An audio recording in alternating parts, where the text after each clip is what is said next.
How are we going to attract, convert into a conversation? What are our deliverables? How are we going to close? Is there a community? Is the event the community, or is there this need, another trend of 365 community? About 48 hours before the cameras were set to roll, I get a phone call from our AV company who basically said, listen, we double booked the day of your event. The other client is giving us 10% more revenue. So all the best and good luck.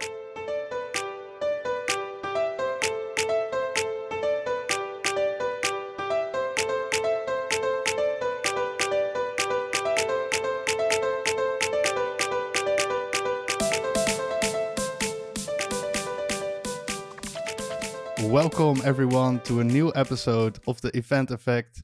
Today I'm joined by Michelle and Evan, two of my other amazing LinkedIn friends.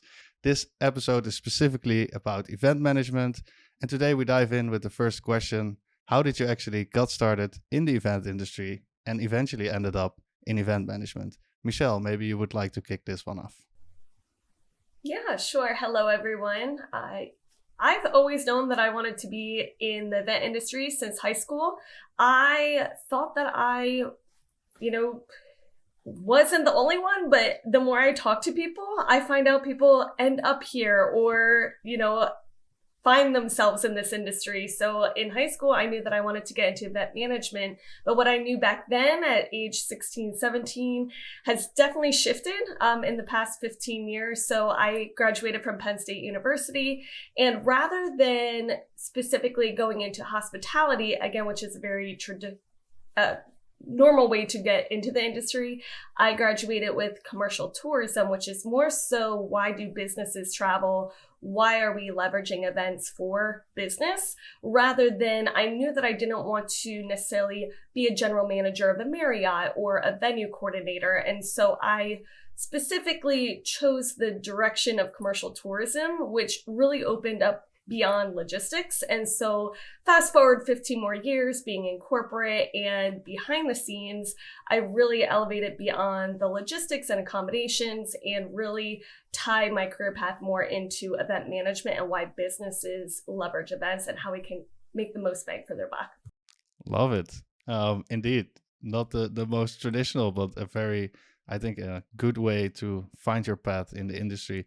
Evan, has that been different for you? How did you ended up here in event management? Yeah, my journey is so different. I started off in the industry via the DJing side. So I DJed professionally since 2004.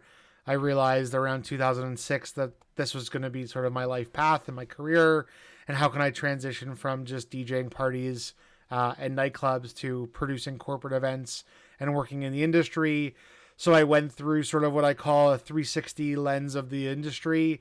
I started off in hospitality, so management of venues, so managing on the operations side. I then went into sort of corporate event agency experience, so producing events all around the world, virtually and in person. As far back as 2017 was my first realm in the virtual world. I then went to work client side, where I worked for one of the big banks in Toronto. Back and forth a little bit, agency and client side, and currently I'm agency side at Diamond Integrated Marketing, where I'm the program manager here, managing a series of events across the country. So a little bit of a different path. Perfect. I actually love the fact that we have always two event professionals with completely different backgrounds, or some parts that maybe overlap, but in general, a completely different experience. And that also gives a lot more in depth when we ask the next question, which is, what are you actually seeing? What are the trends that you're seeing in the event industry, more specifically in event management? What is going on? Maybe Michelle, you can start this one as well. Yeah, so the event tech side is definitely up, and the acceleration. So I really got into the event industry 2006, and then 2010 was really when I got more into the corporate side. And so being an elder millennial, will categorize myself, I'm in a good mix when it comes to event tech, and some things that were up and coming, let's say a decade ago, really were beyond their years. And so what I've seen in the past 2 years, just the acceleration and the collaborations, the integrations on the event tech side. And really something that I strive for is bridging the gap between the client side, the organizer side, and then also the contributor side. And I use that word contributor, whether it be exhibitors, sponsors, participants, speakers. So I like using contributor. And then also our suppliers. And so I look at the whole ecosystem. And so the trends being, even though we've had some of the capabilities for a decade, how are we really starting to bridge that gap, the collaborations, integrations? And with that, the second trend that I'm really passionate about is also the cybersecurity and the cyberspace, right? Because you have the event tech on site and the hardware, but now we have a lot of the software, again, that maybe it's been around for a couple of decades, but what is trending? And so when you're on site and we're talking safety and protocol, that also needs to be taken into account when we're doing hybrid, virtual, and the event tech. So event tech is not just hardware, but the software and who's using it, who has capabilities. Are we talking about that enough? We have really a gold mine when we're talking data and privacy. And as organizers, are we taking that into account? Where in the UK and Europe, we have GDPR, where in America, maybe that's the best practice. And so the trends, as that's really accelerating, where maybe in the past it's either been a nice to have or, oh, maybe we should be thinking about it. Well, it's here and it's accelerated so much faster. And now integrating, bridging that gap between all the stakeholders and then also the hardware, software, and how do we do that holistically? So Yeah, those are some of the trends. I think that's super cool. I love that sort of bridging the gap stuff. For me, I think the biggest trends that we're seeing is, I'll go more on the physical side of things. So, I think a lot of people are still struggling with, we want sort of A-list speakers at our events, but we don't have budgets to bring them to the event. So how can we do it more effectively? So whether it's using hologram technology, using pre-recorded video content that they're pre-recording based on the content of the event or the conference that they're given ahead of time, and they're not physically traveling. It's so funny. We were on an event this morning, and Cameo was brought up actually. That people are looking at Cameo to record these A-list celebrity influencer, so like speakers, athletes, movie stars who would normally have been at an event in person, but now the budget isn't there for it. And how can we bring them in? So I think that's a huge trend that we're going to see a lot of, especially as budgets are still, maybe not what they were in 2019 at this point yet. I think they'll be closer there in 2023 or into 2024. But I think also that event experience that we're managing on site has come a long way. I think it's come from a place of very rigid sort of set schedules to, you're going to be in this room at this time, and then you're going to go to this room at that time. Whereas I think now we're seeing, events are having sort of a pick your own adventure path. And I think that's a huge trend as well. That's going to continue. Like, hey, here's the keynote in the beginning of the day. And then until lunch, it's like we have 5 different breakouts. You pick what you want to go see, and the same thing in the afternoon, versus being regimented and being told as an attendee where you must go. I think that's been a trend that's was right before COVID was sort of blowing up, and I think COVID kind of, obviously put a halt on that. But I think that's going to be a big thing we're seeing this year and into next year from an attendee experience perspective.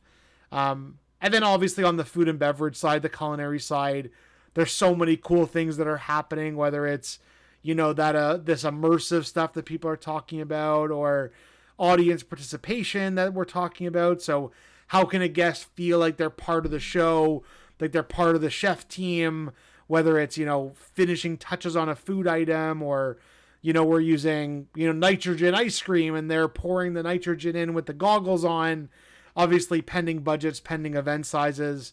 But there's a lot of trends that we're seeing in the market as event managers. I love it. Do you also see that part a lot, Michelle, or is it for you mainly on the bridging the gap and the cybersecurity part? Yeah, I think cybersecurity is something more so that maybe I have more of an interest rather than honestly my clients and or the people internally. And so it's something to bring awareness where the experience, and a great example is I'm working on a project. And what happens is I'm not necessarily the logistics, the theme.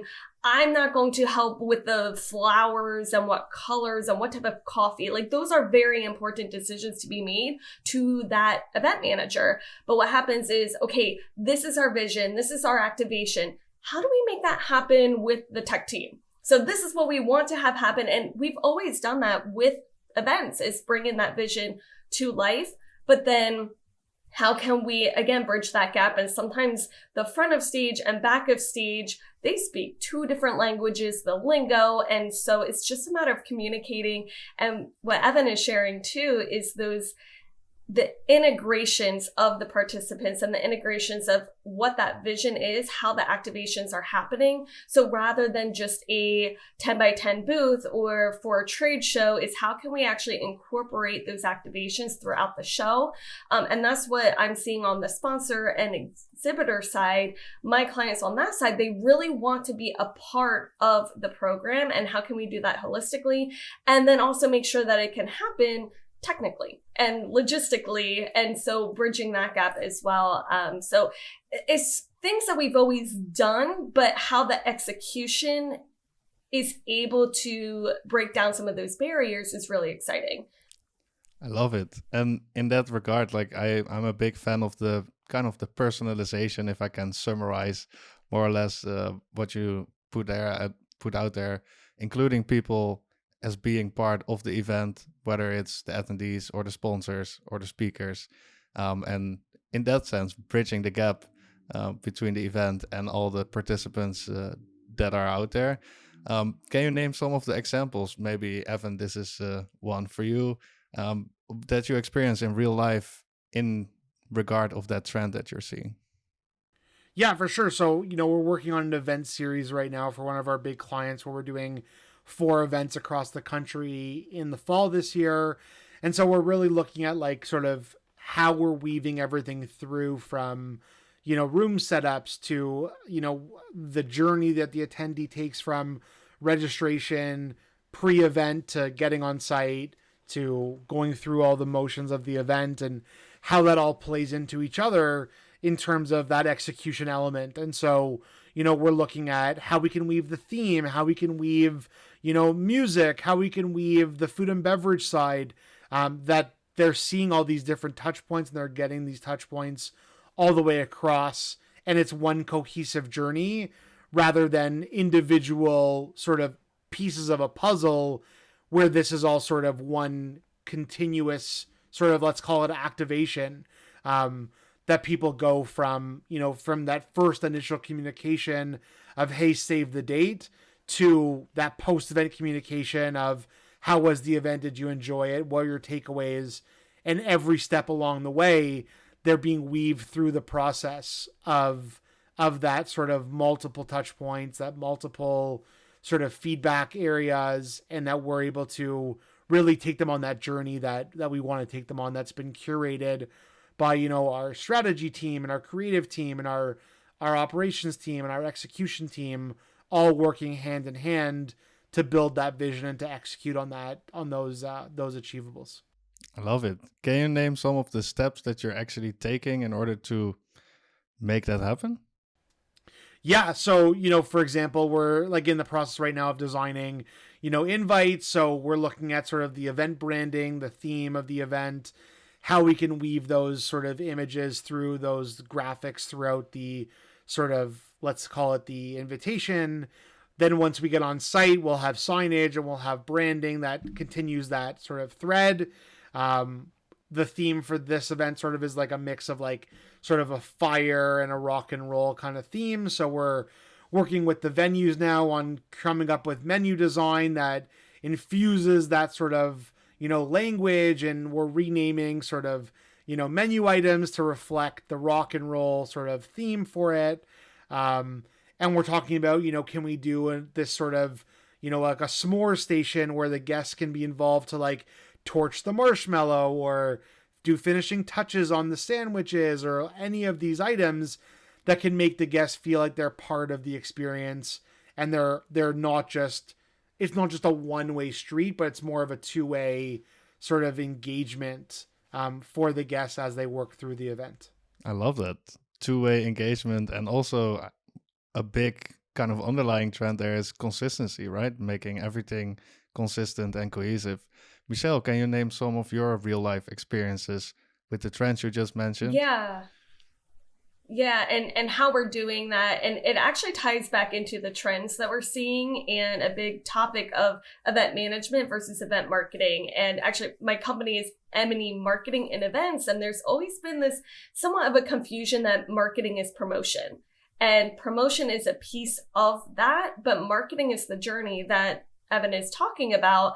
And so that's also the trends that we're seeing is event planners, right? A lot of times, especially perhaps if clients aren't necessarily in the industry, it goes beyond meeting planning. It goes beyond who needs to be where and when, what needs to be where and how. Again, that's going back to when I first wanted to get into the industry of those what does an event planner do versus how can we incorporate the marketing side, and why are we doing the event, and how and what is the intention, and then finding that alignment between the organizer, the design, and what the organizer's needs are and what the execution to achieve those objectives versus what the contributors and what the attendees are expecting, and how can we paint that picture. And so we can do that through creating that customer journey, which is one part. So I look at all events as a framework. I talk about this quite often, is the strategy. We always talk about the clarity first, then we can really put that customer journey, what Evan really hit on. How are we going to attract, convert into a conversation? What are our deliverables? How are we going to close? Is there a community? Is the event the community, or is there this need, another trend of 365 community?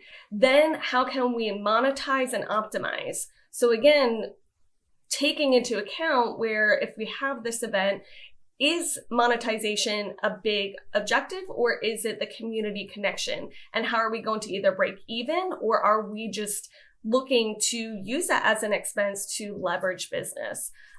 So then we can actually execute. And I think that event planning, it really is a part of the process. It's not just a verb that we're doing. It is a part of it. So we go from the planning, the event management, into production.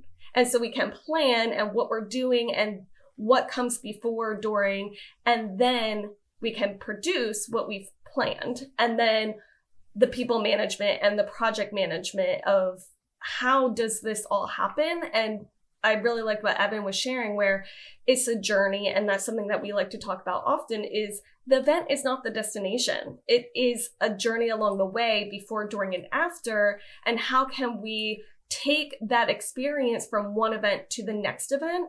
And so a great way to launch your next event is to announce it at that event, or what can they expect next? And if it's not clear to the organizer, then how can we communicate that to our participants? So creating that customer journey on the marketing side, on the experience side, having that clear customer journey so that you can best communicate to the attendees, because if you don't know as the organizer, they absolutely don't know what to expect next, and how to really bring that journey from before, during, and then to the next event. I love it. I think it's, so much more goes into actually event management. You really have to take into account the whole customer journey, but in that sense, maybe even more specifically, also the event journey and how that ties or entangles within their complete customer journey. I really love that. Can you name some of the examples how you actually take a vision, a strategy through event management to production? Yeah, so either working on the client side, I want to spin the table a little bit, maybe working on the sponsorship side and meeting them where they are, because a lot of times when we're thinking about creating those sponsorship activations, a great way as an organizer is, as you're designing your event, what are you doing anyway? So you're going to have a marketing plan. You're going to have what sort of email blasts, what works for you, write that out. And then the question to be asked to those exhibitor sponsors is, what is working for them already? This really shone through during the pandemic of, I don't have an event budget. Well, really, they were just reallocating their efforts into digital format. And so, hey, what shows up best? How do you connect or engage with your audience? Maybe it's webinars, maybe it's fireside chats. I have a client and he does not want to do implementation workshops. So he's not going to buy into an opportunity to be integrated into a workshop. He's not going to show up his best self for the brand. And so what works best? And then you can better align. And so that's what we look for in helping the client side and also the sponsors, the exhibitors, where it's not just a matter of showing up. What I like to say is a logo is not going to cut it in a 4-day campaign. And so prior and just on-site management and sharing, you get a booth and you get a logo placement on the website and some signage, that's brand awareness. And so we really want to take into the planning and understand what is working, and then how can we execute what you're already doing and what's already working well and integrate that into your production, and then find that happy medium. And then again, talk to your tech team, have them a part of the process from the planning process so that you can ensure, hey, is it a one-way communication broadcast like Evan was sharing, or that two-way collaboration with what audiences? How do they show up best? And so we're looking for opportunities. What shows should we be going to? We're planning for next year for clients. If they're just looking for trade show opportunities where they're going to show up, and be there for days, that's not what we're looking for. That's not really the opportunities that my clients at this point in the game, they're just not going to entertain those sort of trade shows and buy into that and expect an ROI. We really need a campaign. Love it. Really taking it beyond just brand awareness and making sure they're integrated and that it's also tailor-made to their needs and what they actually are looking for. I really love that approach. In that regards, like you shared some of your real life experiences, can you maybe share some of your either horror or funny stories that you have experienced? I think this is my favorite topic of the show. Oh boy. Maybe Evan, you can start this one off. I can. Yeah, I'll jump in on this one. Yeah, there's a lot of, obviously doing this for a long time, there's so many different kinds of stories. I think one of my biggest horror stories, and I share this a lot when people, ask what's the craziest thing that's ever happened to you at an event scenario. So we were producing, this is back in 2017, I would say. I was working at an agency. We had one of the largest pharmaceutical companies as one of our big clients.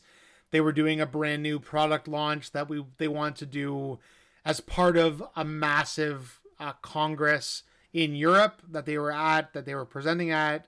So basically the entire medical community in the world was going to be present at this sort of conference, this congress.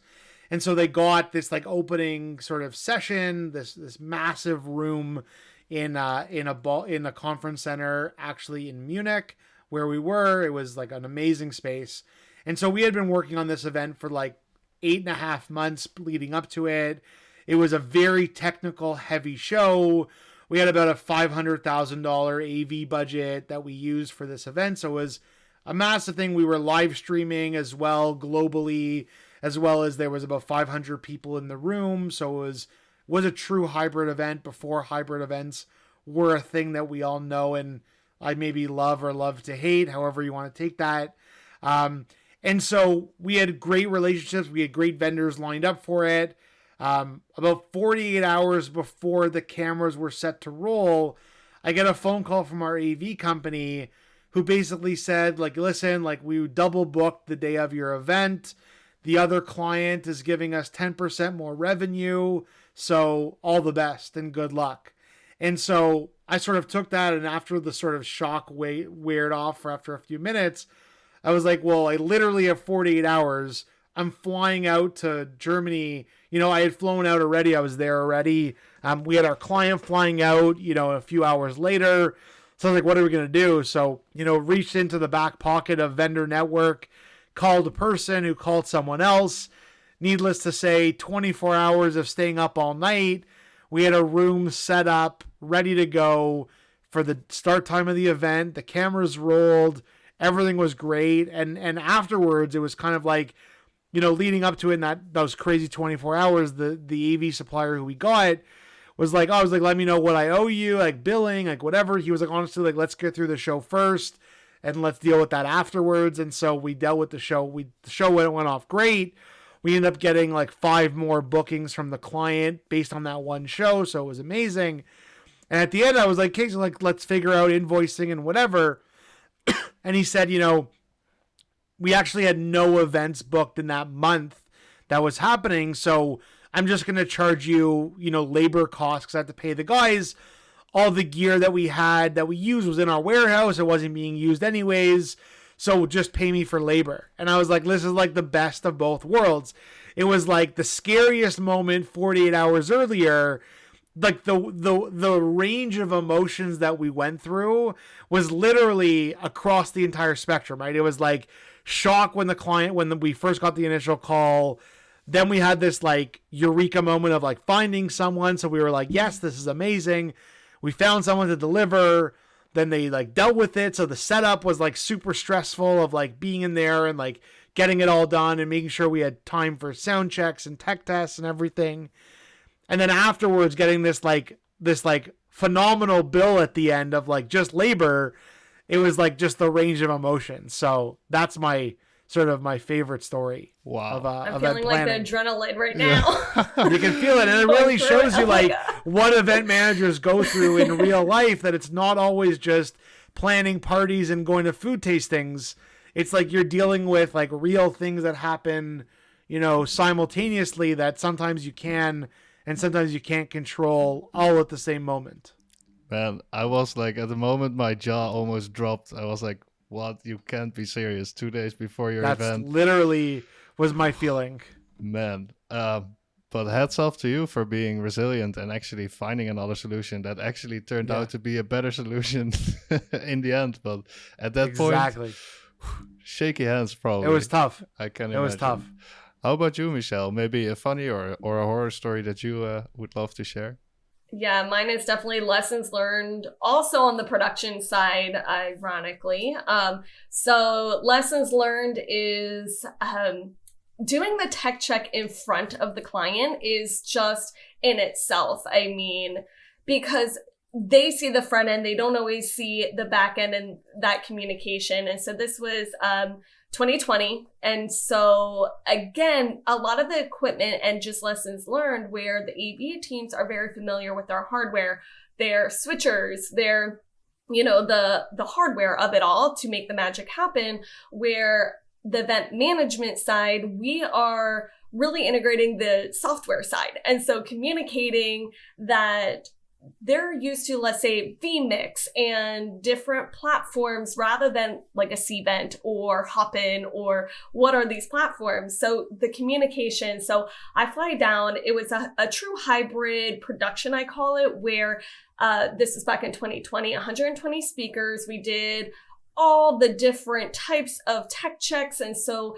it's a two-way collaboration where we had some calling in, and then I was flown down to basically do a pop-up studio where the client was on site, the AV was on site, I was on site. So only 5 people in this 2,000 square foot boardroom conference to make a pop-up studio. And lessons learned, even though the AV and myself were on the same page as far as all the different configurations, the client just didn't quite understand all the different tech checks that were required. So I flew in, literally, I just brought my bags in.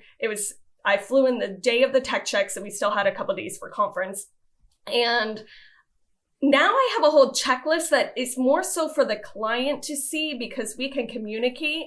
Because what would happen is, great, I see them, I hear them, we're done.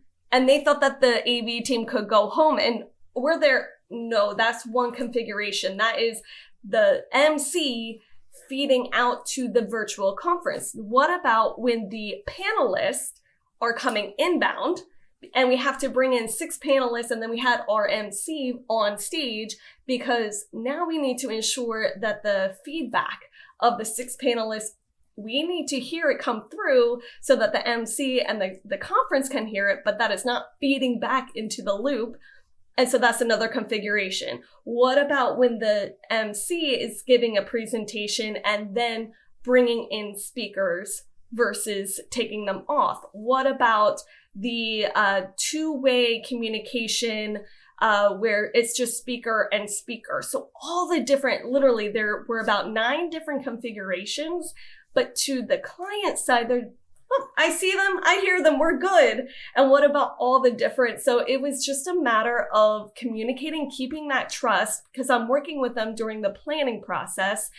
And when it comes to AV, without naming names of certain AV production, they were under the impression, yes, we have a project manager, but they contract out. So I had requested that we have a tech director that is aware. They walk in, they contract them that week of. And so now it's even the lessons learned, even in my own contract, saying, okay, I did have those meetings with their project manager, but it wasn't necessarily relayed because they didn't contract out the tech team yet. And so the pure balance of keeping that trust with the client, because they don't need to know what they don't need to see on the back end, but then communicating to the production team and all the different configurations, creating that run of show. They think of their agenda.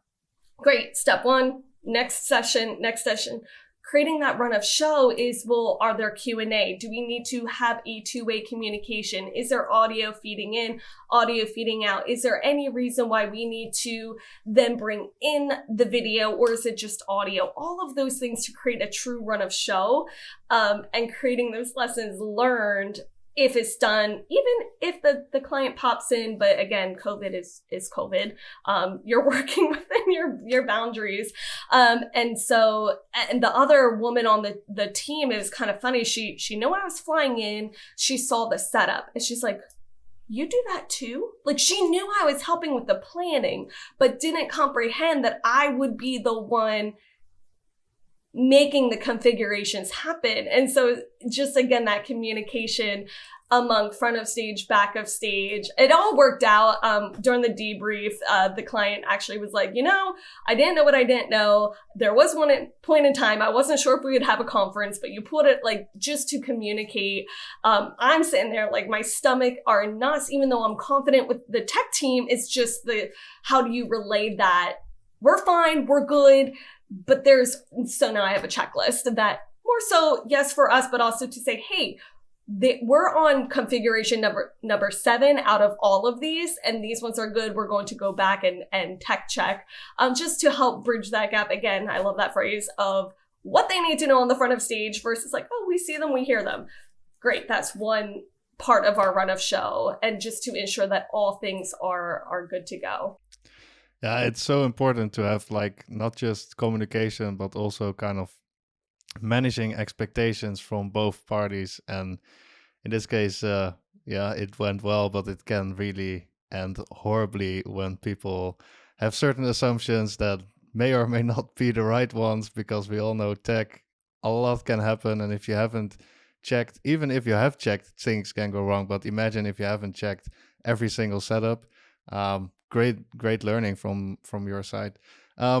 With that, I think it's time for your one thing you would like to tell event professionals. What is the one thing you would like to kind of give away to our listeners?